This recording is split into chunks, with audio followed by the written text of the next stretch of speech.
Assalamualaikum warahmatullahi wabarakatuh. I am herbalist scholar Nida Sabir from Lahore.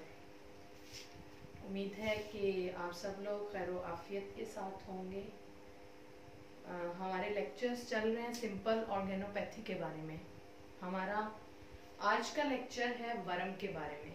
वरम क्या है, सोजिश और वरम के दरमियान में क्या फ़र्क है, और वर्मों के अंदर बुखार की कंडीशंस का होना, इसके अलावा वर्मों के अंदर दर्दों का पाया जाना, और दर्दें क्या हैं और दर्दें कितनी अक़साम की होती हैं। तो हम लोग इसको स्टार्ट करते हैं। बिस्मिल्लाहिर्रहमानिर्रहीम। वरम जो है वो क्या है, होता क्या है कि जिस्म के किसी भी उज़्व और मुकाम पर उसका अपने साइज़ में, अपने हुजम में और अपनी मिक़दार के अंदर बढ़ जाना, किसी भी गैर तबीई मादे के उसमें नफूस कर जाने की वजह से। लेकिन उसके साथ जो है स्वेलिंग, पेन, रेडनेस, हीट का पाया जाना जो है वो लाजमी है। अच्छा जी, होता क्या है कि किसी भी उज़्व का या किसी भी मुकाम का बॉडी के अंदर अपने साइज के अंदर बढ़ जाना, यानी गैर तबीई मवाद का उसके अंदर जमा हो जाना और रुक जाना, जिसकी वजह से उसका साइज जो है वो बढ़ जाए, इसको हम वरम बोलेंगे। ठीक है। अब अगली बात ये है कि हम लोग सोजिश के बारे में जो है वो पहले बात कर चुके हैं कि सोजिश जो है वो क्या होती है। सोजिश जो है वो किसी भी मुहय्यज के ख़िलाफ़ एक मुदाफ़ियाना तदबीर है जिसको हमारी बॉडी जो है वो इख्तियार करती है। ठीक है। हमारा जिस्म जो है, हमारी इम्यूनिटी जो है वो उसके ख़िलाफ़ वर्क करती है, उसके ख़िलाफ़ फ़ाइट करती है, और जब वो इसके अंदर कामयाब हो जाती है तो वो सोजिश जो है वो रफ़ा हो जाती है और ख़त्म हो जाती है। लेकिन अगर जो है वो अपनी इस पूरी कंडीशन के अंदर, इस पूरी फाइट के अंदर वो जीत नहीं पाती है और वहाँ पर थक जाती है, तो फिर एक अगली कंडीशन जो होती है वो पैदा हो जाती है जिसको हम वरम का नाम देते हैं। तो गोया वरम जो है वो सोजिश से अगले दर्जे का नाम जो है वो वरम है। इसको हम लोग सूजन, स्वेलिंग, अमास भी कह सकते हैं, और इसको हम लोग इन्फ्लेमेशन भी बोलते हैं। ठीक है। अब थोड़ा सा डिफरेंस आ जाता है तहय्युज यानी ओडिमा और वरम के दरमियान में। तहय्युज के अंदर क्या होता है इसके अंदर जोन सा मादा होता है उसमें तुर्शी और ताफुन नहीं पाया जाता। गोया इसके अंदर मवाद जोन सा है वो किसी भी यानी रुतूबात जो है वो एक झिल्ली के अंदर जमा होकर बंद हो जाती हैं, तो इसको हम लोग ओडिमा बोलते हैं। लेकिन अगर जो है वरम, हम इसको किस वक्त बोलेंगे कि उस मवाद के अंदर तुर्शी और ताफुन भी पाया जाए, तो फिर हम उसको वरम का नाम देते हैं। तो गोया ओडिमा और इन्फ्लेमेशन के दरमियान में इन दो चीज़ों का जो है वो फ़र्क है। अब जैसा कि इससे पहले सोजिश के बारे में हम लोग बहुत ज़्यादा डिटेल से एक लेक्चर के अंदर जो है वो बात कर चुके हैं कि सोजिश क्या होती है और उसकी अलामात जो हैं वो क्या क्या होती हैं। ठीक है। अब वरम की अलामात और सोजिश की अलामात कदरे मिलती जुलती हैं, बिल्कुल थोड़ा बहुत सा फ़र्क आता है। यानी सोजिश के अंदर जो है वो स्वेलिंग नहीं पाई जाती है। ठीक है। और सेकंड ये होता है कि सोजिश के अंदर जो सी हरारत होती है वो मकामी होती है। मिसाल के तौर पर इस जगह के ऊपर सोजिश है तो हरारत जो सी होगी वो इसी जगह के ऊपर होगी, यहीं पर महसूस होगी। लेकिन जब सोजिश अगले स्टेप के अंदर चली जाएगी यानी ये वरम बन जाएगी, तो अब जो ये यहाँ पर जो हरारत होगी, जो गर्मी होगी, वो बढ़ना शुरू हो जाएगी और वरम में जाकर इतनी बढ़ जाएगी कि तबीयत जो है वो उसको पूरे जिस्म के अंदर फैला देगी।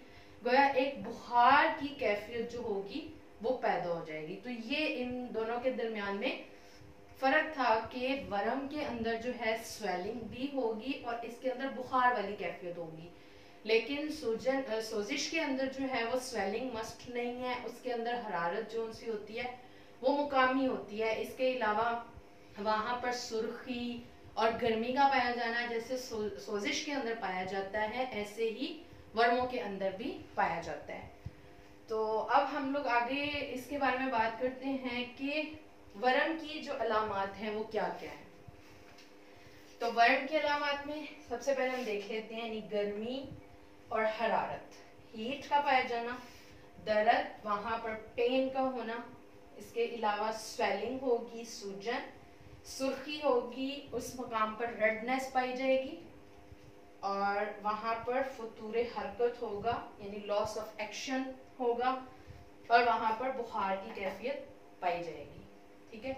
अच्छा, अब अगली बात क्या है कि बुखार और वर्म, यानी वर्म जो है इनका बुखारों के साथ बहुत ज़्यादा गहरा ताल्लुक है। बुखार जो है उसकी नौइयत, उसकी कंडीशन जो होगी वो बिल्कुल वर्मों की नौइयत के मुताबिक होगी। मिसाल के तौर पर अगर जिस्म के अंदर जो है वो बड़े वर्म पाए जा रहे हैं तो बुखार भी जो होगा उसी कदर शिद्दत का पाया जा रहा होगा, और अगर जो है वो वर्म वो हल्की नौइयत के मतलब हल्के किस्म के औराम हैं तो हरारत भी उतनी कम होगी, बुखार भी उतनी शिद्दत का नहीं पाया जाएगा। जैसे कि मिसाल के तौर पर हम देखते हैं बुखार और वर्म का आपस में इस तरीके से गहरा ताल्लुक भी है कि नमूनिया बुखार है या टाइफाइड फीवर है तो इसके अंदर होता क्या है, ये असल में किसी ना किसी जगह के वर्म ही की एक सूरत होती है। यानी नमूनिया के अंदर क्या होता है, सीने की जो सी गशाएं हैं उसके अंदर स्वेलिंग हो जाती है, उसमें वर्म हो जाता है, तो उससे जो बुखार चढ़ता है उसको हम लोग नमूनिया का बुखार कहते हैं। इसी तरह से टाइफाइड फीवर के अंदर क्या होता है, ये आंतों के अंदर वर्म पाया जाता है तो उसके बुखार को हम टाइफाइड फीवर का नाम दे देते हैं। असल में जो वर्म है उसी की वजह से वो बुखार जो है वो जाहिर हो रहा है। इसके अलावा जो है वो बुखारों का ताल्लुक इंसान की अपनी इम्यूनिटी के साथ, उसके हालात के साथ, उसकी बॉडी की कंडीशन के साथ भी इसका एक गहरा ताल्लुक है।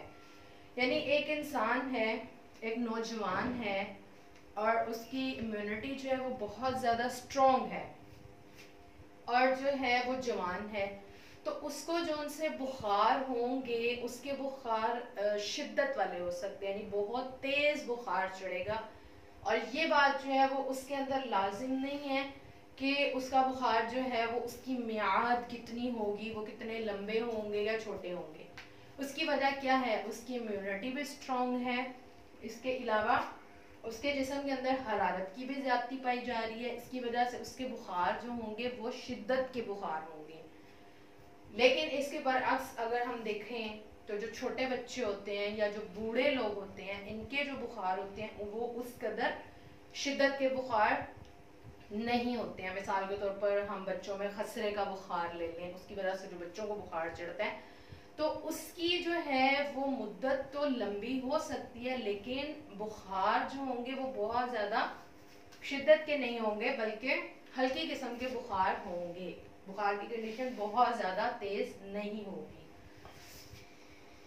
अब सवाल ये पैदा होता है कि क्या हर किस्म के वर्मों के अंदर बुखारों का पाया जाना लाजिम है?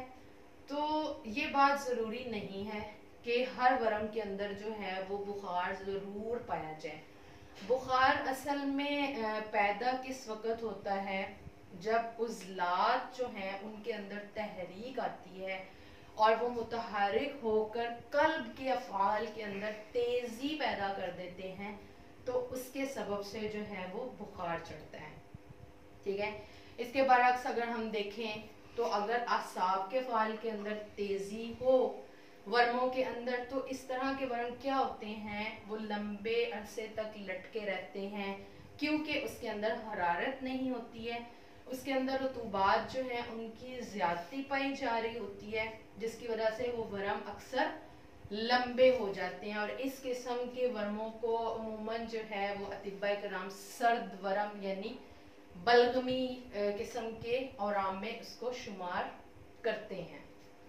ठीक है, तो दूसरी इसकी जो सबसे पहली बुखार के ऊपर हमने इसके ऊपर रोशनी डाली। दूसरा हम इसमें देखते हैं कि वरम की अलामात में जो गर्मी और हरारत है, यानी जो हीट पाई जा रही होती है, वो क्या है। बजाय इसे ऐसा महसूस होता है कि जैसे जी वरम जो है वो गर्म होते हैं या उनके अंदर हरारत पाई जा रही होती है, तो ऐसा बिल्कुल भी नहीं है। कोई भी वरम जो सा होता है वो गर्म या हरारत वाला वरम नहीं होता है, क्योंकि वरम जो है वो हरारत से हो ही नहीं सकते।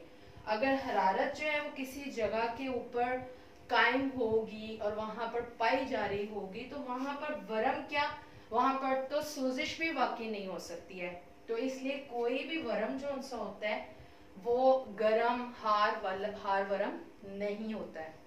अब सवाल ये पैदा होता है, तो फिर इसमें जो गर्मी और हरारत है वो कहाँ से आ जाती है।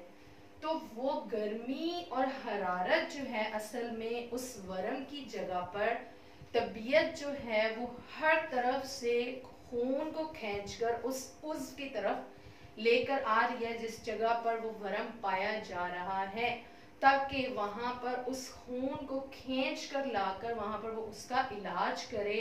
और जब वहां पर इतनी हरारत जो है वो कायम हो जाए तो उसके जरिए से वो उन वर्मों को तहलील कर दे और मर्ज जो है वो रफा हो जाए। तो ये गर्मी जो होती है ये उसी ब्लड की वजह से होती है जो सर्कुलेशन करके पूरी बॉडी में से उस जगह पर इकट्ठा हो रहा होता है।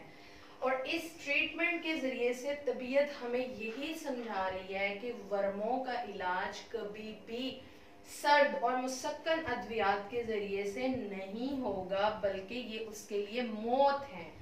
क्या होगा कि तबीयत यहाँ पर जो अपना एक वर्क कर रही है, जो अपनी पावर लगा रही है, जो अपनी ताकत लगा रही है वहां पर गर्मी और हरारत को कायम करके, वो क्या होगी, उससे थक हार कर बैठ जाएगी। इसलिए यहाँ पर एक तबीब का काम यही है कि जब वर्मों के अंदर उसको गर्मी महसूस हो रही है तो उस गर्मी से धोखा नहीं खाए कि ये तो गर्म वरम है और उसका इलाज ठंडी अद्वियात या ठंडी अगजिया वगैरह से कर दिया जाए, नहीं, बल्कि वहां पर हम तबीयत की मुआवनत करेंगे। और तबीयत जिस तरह से वहां पर एक गर्मी और हरारत की कैफियत को पैदा कर रही है, हम भी वहां पर गर्मी और हरारत को पैदा कर देंगे, तो वो मर्ज जो होगा इंशाल्लाह रफा हो जाएगा। इसके अलावा इसकी जो अगली अलामत है वर्मों की, उसके अंदर है दर्द। अब दर्द जो है वो क्या होते हैं, दर्द के बारे में कहा जाता है कि दर्द जो है ये आज़ा की चीखो पुकार का नाम है।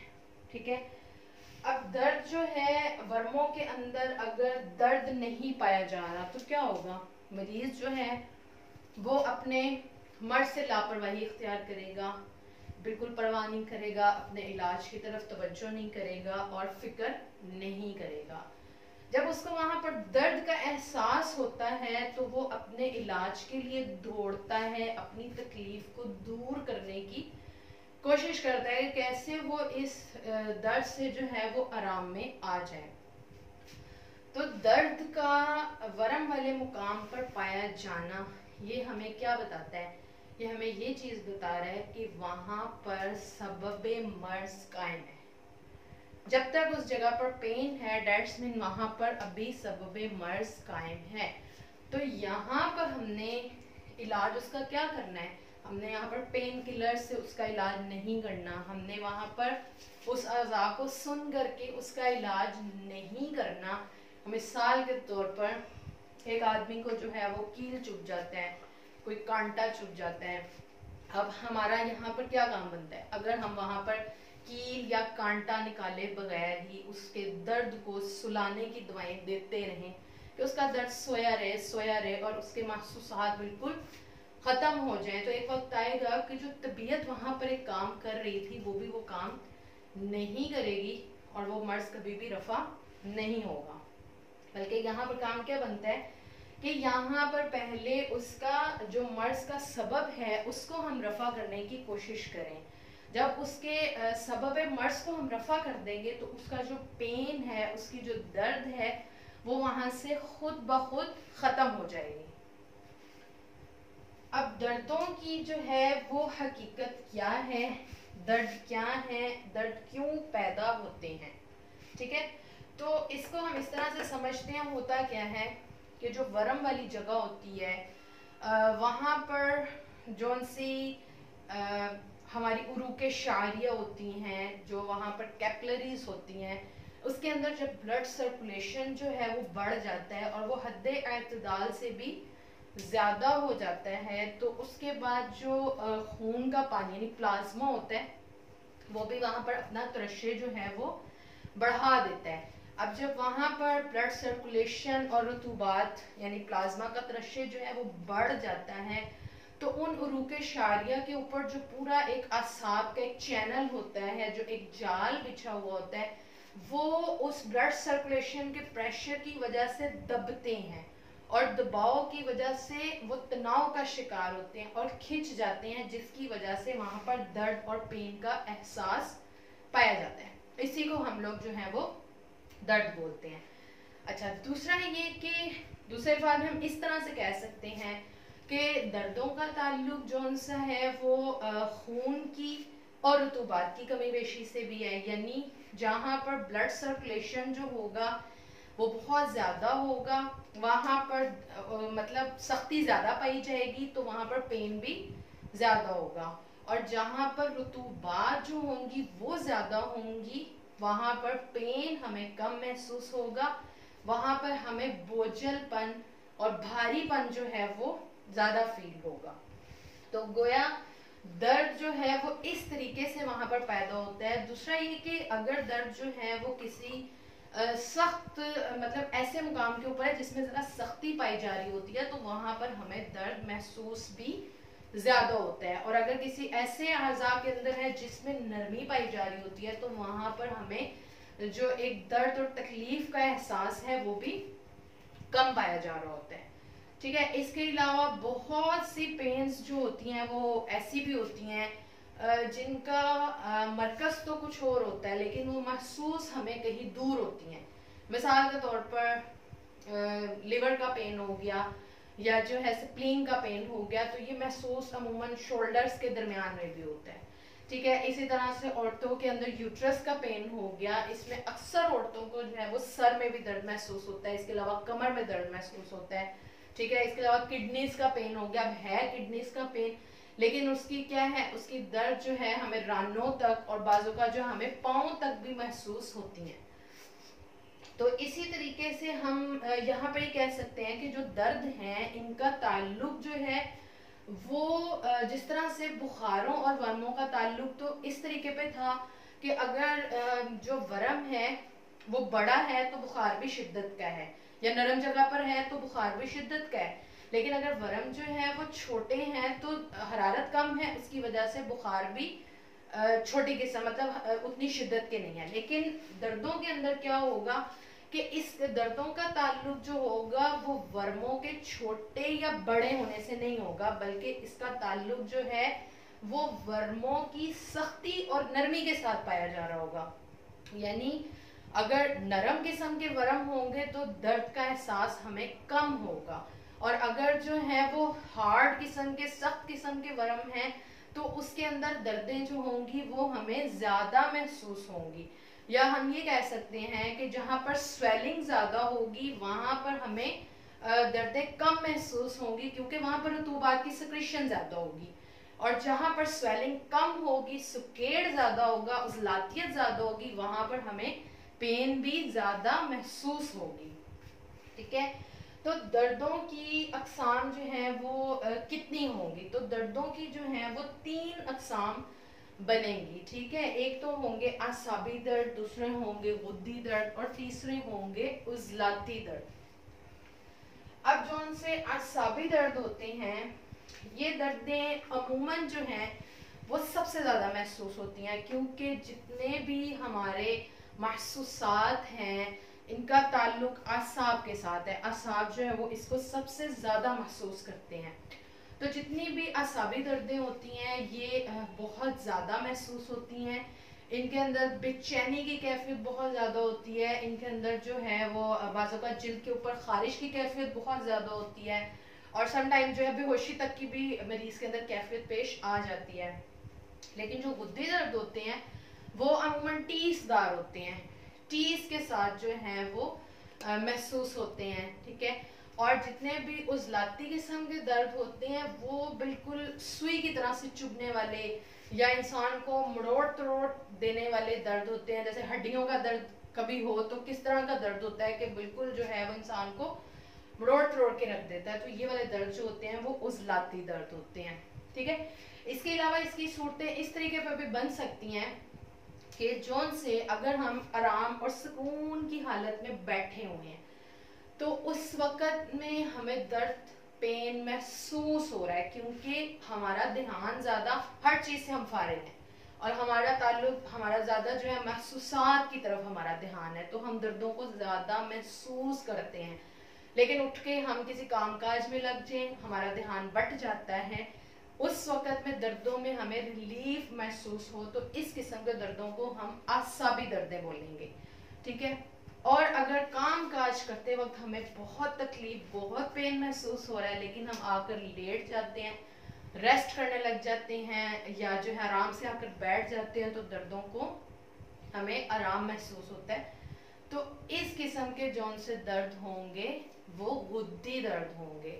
और उजलाती दर्दों के अंदर क्या होगा कि अमूमन जो है ये उस मुतासरा हिस्से को, जिस हिस्से पर ये पाए जा रहे हैं उसको अगर हम प्रेस करें, उसको हम दबाएं, उस वक्त हमें महसूस हो तो इस किस्म के दर्द जो होंगे वो हमारे उजलाती दर्द होंगे। तो इससे हमें यही बात समझ आती है कि होता क्या है कि असाबी दर्द जो होते हैं वो सबसे ज़्यादा महसूस होते हैं, क्योंकि इसके अंदर जो है इंसान उसको महसूस बहुत ज़्यादा करता है और सारा ताल्लुक जो है वो एहसासात और महसूसात का है। मिसाल के तौर पर जैसे कान का दर्द होता है या दांत का दर्द होता है, तो यहाँ पर चूंकि आसाब बहुत ज़्यादा हैं इस वजह से ये दर्द जो है वो हमें बहुत ज़्यादा महसूस होते हैं। तो इंशाल्लाह इतनी सी बात आज काफ़ी है इस टॉपिक के अंदर। दूसरा जो है बाकी इसमें स्वेलिंग और जो सुर्खी पाई जा रही होती है और फतूर हरकत, ये तीन इसमें से इसकी अलामात जो हैं वो रह गई। इसके ऊपर फिर इंशाल्लाह हम नेक्स्ट लेक्चर के अंदर जो है वो बात करेंगे। और बाकी आप लोग जो हैं वो चैनल को सब्सक्राइब जो है वो ज़रूर कीजिए जिन लोगों ने नहीं किया अभी तक, और बेल आइकॉन को जो है वो ज़रूर प्रेस कीजिए ताकि आपको मज़ीद भी नए लेक्चर्स जो हैं वो मिलते रहें। और दुआ में याद रखिए। अस्सलामु अलैकुम वरहमतुल्लाहि वबरकातुहू।